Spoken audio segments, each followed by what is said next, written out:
Good morning, everyone. Today we're going to be talking about gun violence in America. So gun violence is an issue, and according to the NPR, the United States ranks 31st in the world for gun-related deaths. This is disproportional for our status in the world, as we have 3.81 deaths per 100,000 citizens. And as you can see, this is very high compared to countries of similar status to us, putting us way ahead of the United Kingdom, Germany, even places like South Korea, and especially like Japan and Singapore. So, in 2018, 323 mass shootings have occurred so far, and 1,827 people have died from guns so far just this year. Over 150,000 students are attending schools in the U.S. and have experienced a shooting of some sort on their campus since 1997, after Columbine. So as you can see here in this next infographic, it shows the other side of the one that was shown in the previous slide.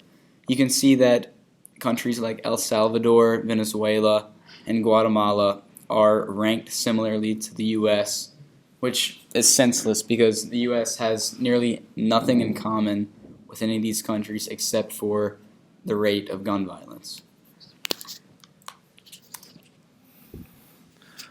So how does this affect us in Louisiana? So Louisiana is the third highest state in gun violence. In 2016, Louisiana had 987 total firearm deaths. There were 21.2 firearm deaths per 100,000 people in 2017. Since 2008, the Louisiana gun death rate has jumped 17% due to the shootings and gun violence. A recent and most known shooting in Baton Rouge happened in 2016, where a black male shot 3 officers due to the Black Lives Matter movement. So although the U.S. has a major problem among other first world countries, other countries like Australia, the U.K., and Japan also have gun violence, just not at the alarming rate that we have it. But they've done things to stop this. In Australia, the Prime Minister made a program that purchased and destroyed 600,000 guns from citizens. And after doing this, the suicides dropped by 63% and homicides by 59%.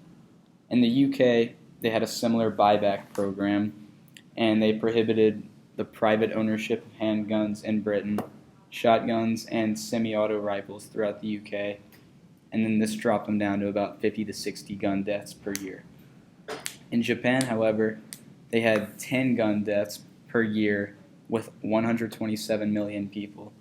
And to own a gun, citizens had to complete day-long courses, take written tests, achieve 95% accuracy on the firing range, do a mental health evaluation, and then have a government official review their criminal record and have an interview with their family. So what can the U.S. do? Well, with a population of around 324 million and an ownership of 101 guns per 100 people, you have to think about what's possible for the U.S. to even do compared to what these other countries have done.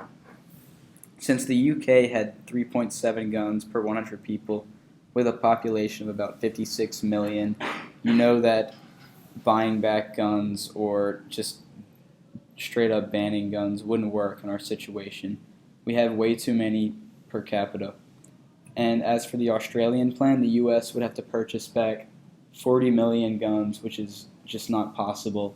It's not something that's feasible. But the US states, like Florida and some other East Coast states, supported the idea of having background checks.